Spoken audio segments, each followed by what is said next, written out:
안녕하세요, 여러분. 저는 시사일본학원 시청 캠퍼스 이지우 일본어 300반하고 400탑을 겸임하고 있는 주정관입니다. 자, 이제 먼저 오늘 제가 제 수업 강좌를 소개하기 전에 간단하게 제 경력에 대해서 설명드릴게요. 저는요, 한국외교대학교 영어과, 그다음에 부전공을 일본어를 했습니다. 근데 사실 일본에 가기 전에 제가 삼성에 한 2년 정도 일했거든요. 일하면서 이제 있다가 정말 일본을 이제 유학을 하고 싶어가지고 그래서 이제 일본을 가서 오사카 공립대학 석사하고 박사를 졸업했는데 전공은 뭐였냐면 비교 문학을 했어요. 근데 이제 제가 사실 결혼을 하고 일본을 갔기 때문에 이제 공부는 좀 힘들었죠. 그래서 생각보다 시간이 길어졌다. 한 3년 정도 길어졌는데 그래서 일본 거주가 한 10년 됐고요. 그 다음에 이제 강사 경력도 제가 돌아와서 이제 동문대학에서 한 7, 8년을 했기 때문에 한 24년으로 좀 늘어났죠. 자, 그러면 이제 구체적으로 제 강좌 소개를 드리겠습니다. 먼저 입시 최근 경향에 대해서 간단하게 설명을 드리면요. 독해는 점점 난이도가 조금씩 높아지고 있어요. 근데 이제 뭐가 높아지냐 했더니 이제 단어 레벨이 좀 더 높아졌더라고요. 그리고 또 때로는 그 내용도 조금 한 번에 탁 읽고 나서 이제 이해를 하면 좋은데 좀 이해를 못하는 부분도 나오기 시작했죠. 그런 부분이 특징이었고요. 그다음에 이제 총독해는 항상 학생들이 가장 그림을 판독하기 때문에 주변에 이제 출판되는 거를 보면 어디서 뭐가 하는 걸 잘 알아요. 그러니까 출제자들도 그런 걸 잘 알기 때문에 그런 게 안 나오는 가능한 좀 더 세분화되고 전문화된 거를 내려고 노력을 하고 있는 게 좀 특징이라고 볼 수 있죠. 그다음에 이제 세 번째 청해는 항상 예년하고 좀 비슷해요. 비슷한데 이제 어떤 특징이 있냐면 물론 과거에는 이제 어떤 동음이에요. 뭐 예를 들어서 칸깎고 하면 감각인지 간격인지라든지 뭐 이런 쪽의 부분을 한다든지 그런데 최근 보면은 내용 전체적인 거를 좀 간략하게 추상적으로 해서 이 선택지를 좀 헷갈리게 하는 그런 경향이 있는 것 같더라고요. 자, 그러면 이제 우리가 이거를 어떻게 우리가 대책을 해야 되는가에 대해서 간단하게 설명을 드릴게요. 물론 이제 독해는 스피드와 관계 있죠. 빨리 읽는 거. 그래서 어휘가 좀 필요해요. 어휘가 필요하고 시간을 그래서 그러기 위해서는 시간을 재고 푸는 훈련이 굉장히 필요한 거죠. 그다음에 이제 문제 풀고 답만 하지 말고 전체 의미를 우리가 파악하면서 좀 짧은 지식이지만은 그걸 좀 갖고 있으면 다음번에 나왔을 때 이건 저번에 나온 거하고 좀 견해가 다르네 라든지 그러니까 그런 걸 비교하면서 풀 수 있다면 굉장히 좀 빠르게 더 이해할 수 있겠죠.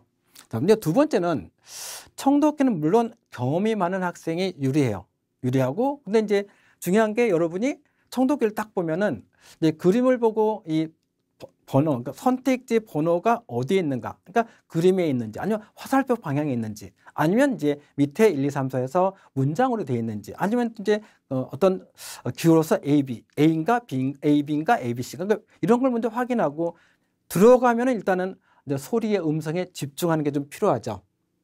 자, 그다음에 이제 세 번째 청해는 아까 말씀드린 것처럼 청해는 이제 내용도 많이 하는 것도 중요하지만은 이 선택지를 우리가 어떻게 할 것인가 되게 중요해요. 그래서 아까 말씀드린 동음이어라든지 그러니까 한자말이 나왔을 때 주의하겠죠. 동음이어도 있고 그다음에 타금으로 된 게 먼저 탁 나오면 안 들리는 경우도 있거든요. 그런 게 조심하고 그다음에 세 번째는 아까 추상적으로 나왔을 때 이게 전체에 뭐를 나타내고 있는지 선택지가요. 그런 걸 좀 그 학생들이 많이 틀린 게 그런 부분이에요. 스크립의 내용은 한 두세 줄, 서너 줄이 답인데 그걸 한마디로 한 줄로 딱 해가지고 다운했을 때 학생들이 오답을 할 확률이 높더라고요. 근데 그런 데에 대한 대비를 해야 되겠죠. 자, 우리 300번 목표가 되는데요. 물론 수강하는 레벨은요. N2 정도가 좋겠다고 생각하는데 요즘 학생들이 너무 바빠요.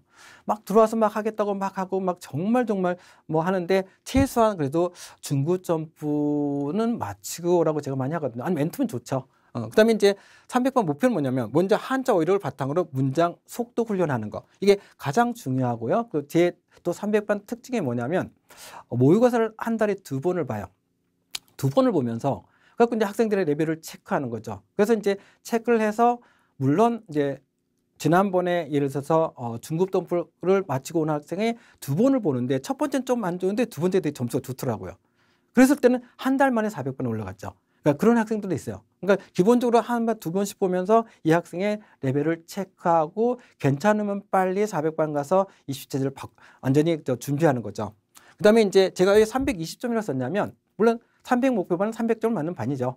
이게 400점 만점에 한해서 300점이라는 의미예요. 그런데 이제 300점 겨우 넘으면은 가끔 이렇게 들쭉날쭉해요. 일본은 물화가 있는 거죠. 이렇게 주스. 그러다 보면 이제 400번 갔을 때 400번 학생들은 굉장히 속도가 빠르죠. 독해할 때. 그럴 때 조금 못 따라가는 경우도 있으니까 조금 더 높여서 제가 320점이라고 잡아봤습니다. 자, 근데 이제 타클라스. 근데 제가 위쪽에 잠깐만요. 이거 보면 위에 독해 문제 해설 40분, 총독해니까 40분 이렇게 시간을 배분을 했는데 독해가 이제 40분인데 문제를 한 10문제를 풀면서 거기에 대해서 이제 저의 강의는 실전 강의예요. 그러니까 실제로 시간을 재고 풀고 이제 해답을 주고 그다음에 이제 답을 불러주고 그다음에 질문을 받는. 그다음에 마찬가지로 청해 파트, 총독해 파트 마찬가지죠. 그다음에 이제 마지막으로 20분 동안은 한자로 좀 정리를 해요. 그러니까 한자가 프린트 2개를 주면서 하나는 이제 큰 거 있고 하나는 제가 해설을 한 게 있어요. 그래서 항상 이제 하면서 그게 순환 구조로서 애운 게 그대로 이제 독해나 총독해 같이 연결되는 그런 구조로 반을 만들어 놨어요. 그러면 자, 400반도 마찬가지죠. 그런 훈련을 계속 하다 보니까 하는 패턴은 똑같아요. 단 이제 400반의 수강 대상은 상급점프, 우리 시사의 상급점프가 있죠. 그거하고 N1 강좌 수강하신 분 아니면 이제 300반에서 올라온 학생, 점수를 받고 올라온 학생이 대상이 되겠죠. 근데 이제 먼저 한자가 풍부한 어휘를. 근데 제가 여기에 40문의 독해 20문항 전부 풀고 이게 무슨 얘기냐면 모의고사를 봤을 때 기본적으로 400반 이상은 40분의 25문항을 다 풀어야 돼요. 그래야지 점수가 나오겠죠. 그걸 목표로 한다는 얘기. 근데 대체적으로 하다 보면은 독해를 잘하다 보면 이제 거의 틀리질 않더라고요. 만점 학생들이 많아요. 독해 쪽에서. 근데 물론 한두 개 틀리는 학생이 있겠죠. 두 번째 이제 청해 총독해에서 27문제에서 이제 총독해가 12문제, 청해가 15문제죠. 근데 총독해가 조금 까다롭긴 까다로워요. 항상 판단을 해야 되고 좀 세분화되고 이런 경우인데 청해는 이제 조금 집중력이 떨어졌을 때 이게 틀리는 경우가 있거든요. 그런데 최소한 보통 독해는 400점 만점이지만 우리가 실질적으로 작년 기준에서 372점이 만점이거든요. 그러면 독해는 대충 194점이 만점일 거예요. 그리고 청해는 한 176점, 그러면 합쳐서 372점이 나오는 거죠. 그러면 독해는 틀려도 좀 떨어지죠. 별로 안 떨어지죠. 무슨 얘기냐면 예전에 독해 하나 틀려서 1점 깎인 학생도 있고 5점 깎인 학생도 있고. 근데 청해 파트는 총독해 첫 번째 틀려가지고 12점 깎인 학생도 있죠. 그러니까 청해 파트는 좀 많이 깎인다는 얘기죠. 그러니까 최소한 청해 파트에서 2문제 이상을 넘어가면 안 된다는 게 그래서 그러는 거고, 물론 독해도 물론 뭐 안 틀리면 좋겠죠. 그래서 최소한 3개 정도에서 좋겠다라고 제가 물론 다 만점 맞으면 좋겠지만 그런 제 소망을 담아서 쓴 거죠. 그다음에 이제 똑같이 모의고사도 한 월 2회를 봅니다. 그래서 이제 이 반은 뭐 항상 만점을 맞기로 하는 반이기 때문에 끊임없이 그죠, 만점을 맞든지 한 개 또는 두 개, 그래서 계속 그 성적을 유지하는 게 되게 중요하거든요. 그러니까 그런 반이고, 또 하나 이제 제가 한 달에 한 번씩 특강을 한 달에 한두 번씩 특강을 하는데 그게 뭐냐면 문장을 쓰는 법. 뭐 기술이 아니에요. 기술 선생님 따로 계시니까 문장을 쓰는 법, 어떻게 하면 좋은 문장을 쓸까, 그냥 순수히 문장을 쓰는 법에서 좋은 문장 예를 보면서 우리도 한번 따라해 보자라든지 그런 강의를 하고 있습니다. 자, 그러면 이제 넘어가 볼게요. 커리큘럼 소개인데, 커리큘럼은 무슨 뭐 시중에 나와 있는 교재를 하기 때문에 별 차이는 없습니다. 없고, 중요한 거는 독해 파트, 그 다음에 청해, 총독 두 개 갖게, 그 다음에 한자를 같이 순환적으로 하고 있다는 게 굉장히 중요한 거죠. 그러니까 뭐 교재는 항상 뭐 돌아가는 교재들을 다 쓰고 있다는 거. 그래서 넘어갈게요. 자, 이제 중요한 거는 우리 크레스 특강. 제가 가장 자부심을 갖고 있는 게 이 크레스 특강이에요. 물론 처음에 오는 학생의 300반이 좀 빡시다 그래요. 빡시게 해요, 솔직하게. 그 어휘도 많고 빡시게 하고, 그 다음에 물론 뭐 그 푸는 것도 그렇고 그렇지만은 단어를 많이 오해라고 제가 굉장히 강조를 하거든요. 그래서 이제 300에서 400이 한 달 만에 올라갈 수도 있고, 뭐 물론 두 달도 되고 있겠지만은, 그래서 넘어가서 원서 수속까지 원스톱으로 제가 다 하거든요. 그러니까 제일 중요한 게 뭐냐면 300번 안에서 여기서 입시 마인드를 주입하는 게 무슨 얘기냐면, 학생들이 300번 학생들이 좀 멍한 상태가 있어요. 그러니까 일본어가 약하니까 감히 어느 대학을 말을 못하죠. 근데 어떻게 됐든 일본어는 나중에 이제 올리면 되는 거니까, 오면은 제가 뭘 얘기했냐면 본인이 이제 일본어를 준비하면서 다른 과목도 준비하면서 그다음에 대학을 생각했을 때 대학은 이제 중요한 게 교수님을 만나야 되죠. 그 만났을 때 그 기간 동안에 내가 뭘 준비할 것인가. 그러니까 지금부터 준비해야 될 게 있거든요. 그러니까 교수님이 원하는 그 인재상이죠. 그러니까 똑같은 얘기를 하더라도 무슨 책을 읽었냐 해도 교수님이 뭔가 좋아할 만한 걸 얘기하는 게 낫겠죠. 그냥 지엽적인 거 얘기하는 것보다. 그러니까 그런 마인드를 조금씩 제가 어드바이스 하는 거죠. 이랬으면 좋겠다. 이랬으면 좋겠다. 그래서 이 마인드 주입이라는 게 그런 말이고, 또 일본의 항세에 대한 노하우는 이제 수업 중에 하는 그 수업의 일환이라 보시면 되겠어요. 그다음에 이제 이번에 400번 이제 탁클럽반에서 심화 상담인데, 제가 사실 제일 제가 심혈을 기울인 게 이 심화 상담이에요. 줌으로 해요. 줌으로 하되 뭐 교실에 안 하고 주로 토요일 날 시간을 따내서 1시간 정도 하거든요. 이게 뭐냐면 이제 대학 전공에 대한 전체적인 스케줄을 확정하죠. 그러니까 확정한다는 게 무슨 얘기냐면 이제 학생이 대학을 선택하고 그다음에 전공을 선택하고 그다음에 이제 집중과 선택을 통한 이재유 과목은 영어식. 이게 뭐냐면 본인이 영어를 잘 못해요. 그럼 토플을 꼭 필요하지 않는 대학을 선택했다. 됐죠? 그러니까 선택하지 않으면 토익을 해도 된다는 얘기죠. 그다음에 이재유 같은 경우는 일본어가 있고 그다음에 종합 과목이 있고 그다음에 이제 뭐 수학 있고 또 물론 또 이과 학생도 점점 다 있겠죠. 과목이 있는 거니까. 그런데 여기서 이제 문과 학생은 특히 수학을 굳이 하지 않아도 되는 걸 수학을 할 필요 없는 거죠. 그러니까 선택과 집중은 그런 거죠. 그다음에 주어진 시간이 굉장히 적어요. 그러면 내가 어떻게 할 것인가? 그래서 이제 영어는 어디까지 올려야 될 것인가? 그거를 이제 제가 세 번째 과거의 그 학생들 성적, 그다음에 그 친구들의 토익 성적, 아니면 토플 성적, 그다음에 지망 유서, 그다음에 면접에 관한 그 친구들이 만들어 놓은 면접도 그게 있어요. 시트가 있어요. 그럼 제가 전부 다 이제 정리해 놨죠. 그러니까 어떤 식으로 이제 그 친구들이 공략했는가. 그런 부분을 1시간을 통해서 학생들한테 보여주면서 서로 논하면서 이제 이런 식으로 하니까 너도 미리 준비를 했으면 좋겠다. 이런 식으로 이제 준비하거든요. 그러니까 결국 영어 같은 경우도 학교마다 좀 다르고 또 경우에도 다르기 때문에 영어를 물론 토익 같은 건 800점 이상이 좋겠다. 그러면 물론 좋죠. 좋지만 어디선까지 내가 준비하면 좋겠는가. 이 시간 제약 속에서 그런 거를 제가 학생들한테 어드바이스를 하는 거죠.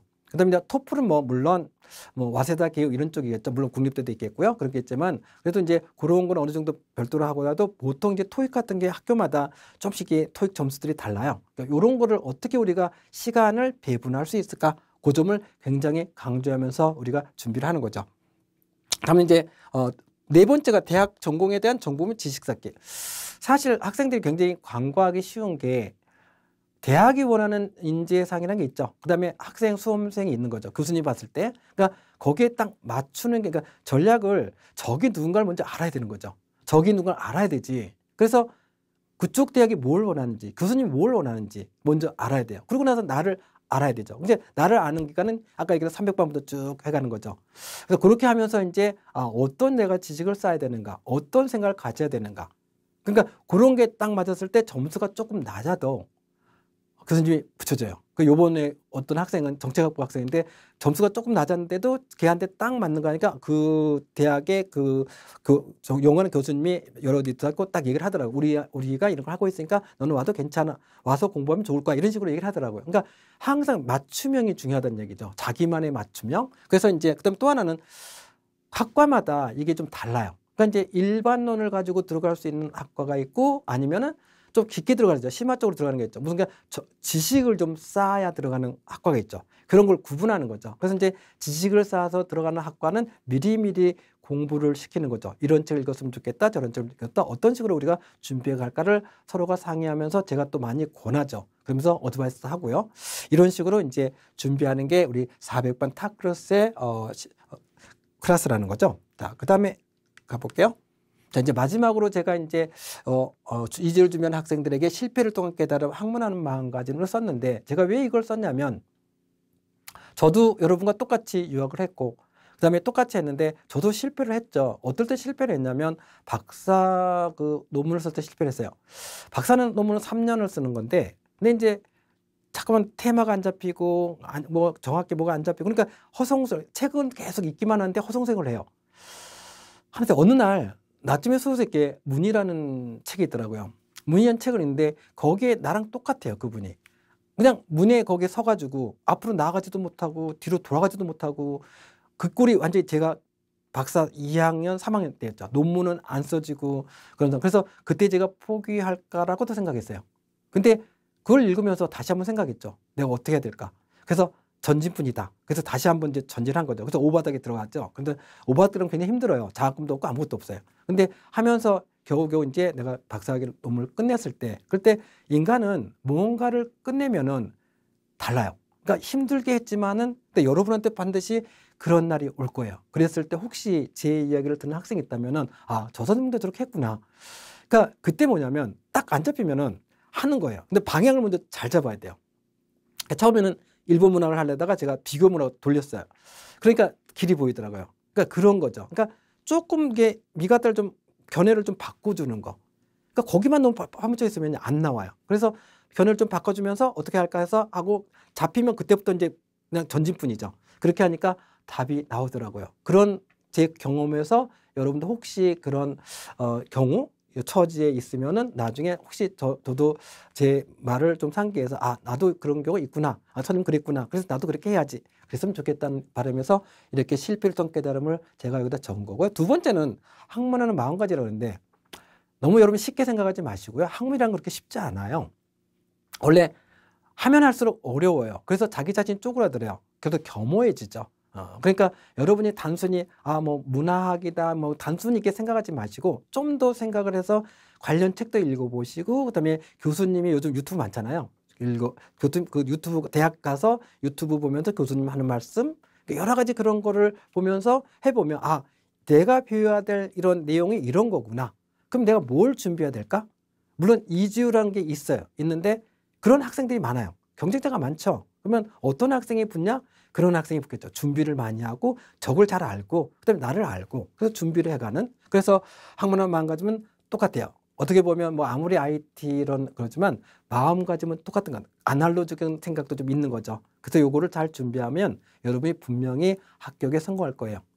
자, 그래서 오늘 제 말이 여러분에게 좀 도움이 되었으면 좋겠습니다. 자, 오늘 제 강의 소개는 이걸로 끝내겠습니다. 여러분 감사합니다.